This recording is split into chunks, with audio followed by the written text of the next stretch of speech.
everybody, this is Threshold Training's workout day for Friday, August 28th. So I hope you had a great week of workouts. We're going to cap it off with a grippy one. So we're going to start off today's workout with some 1 1/4 front squats. We've been doing these for the past couple of weeks. And today we're going to do it in an every minute on the minute format. The format's going to be 8 minutes long. Each minute you are doing 2 1 1/4 front squats at 70% of your heavy 2 you found 4 weeks prior.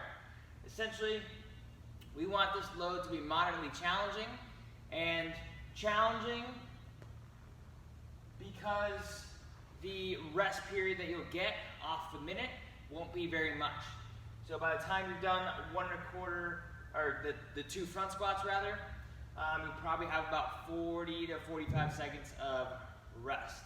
Okay, and as you accumulate more reps, it'll be a lot harder to maintain positioning. So with that being said, it's very important that our front rack is nice and active, which means our shoulders are active. They are forward and up against the bar. Elbows are up. We are pushing the bar back with our wrists, so our elbows are up and the bar is sitting in our shoulders. Okay, from here, we're going to descend down. We're going to sit down in the bottom of the squat by breaking at the point of our knees and hips. So keeping our hips underneath our shoulders. Come back up just above parallel, back down, and back up. That's 1. We're going to do 2. If you're at home, same format, just slightly different movements. We're going to perform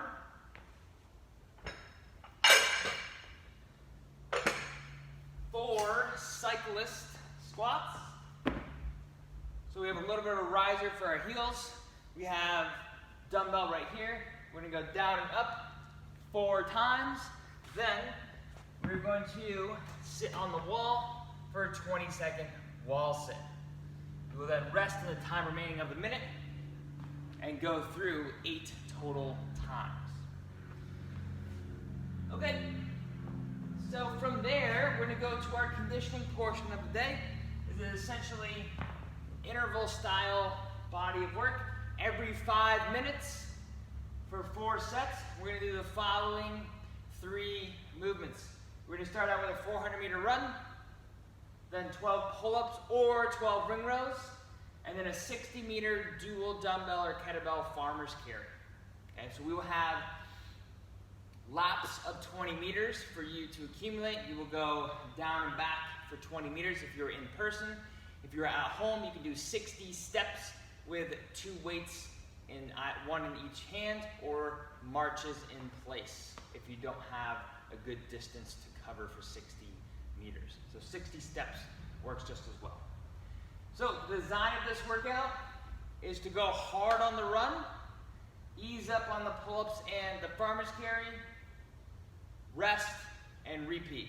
Your goal is to be consistent in the runs. So think of these as 400-meter run repeats, okay, with pull-ups and farmer's carry in the middle.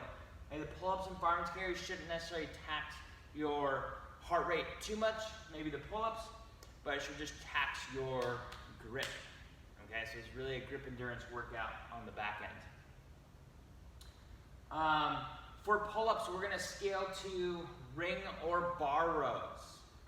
Okay, so if you find that you're unable to do the pull-ups in 2 to 3 sets, then we'll go right to ring or bar rows. So no banding, kipping pull-ups today.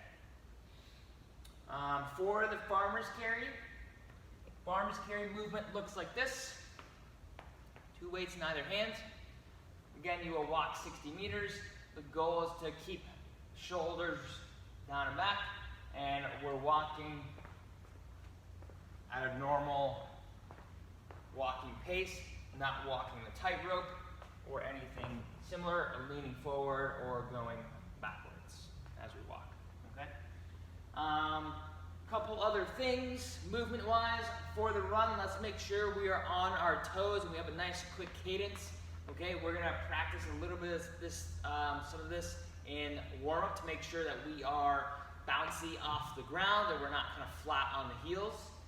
For the pull-ups, if you're doing kipping pull-ups, let's make sure that as you push away from the bar, we maintain a good hollow position until we come underneath the bar, and then we can go into our arch position. Don't try to arch too early as you push away from the bar. If you're doing ring or bar rows, let's just make sure that at the bottom of the row, we're not losing tension within our posterior chain, our shoulders, or in our hips, or in our hamstrings. Okay, so we have that whole back chain engaged, whether you're going up or down. All right, guys, that is today's workout. Hope you have an awesome Friday and a great workout.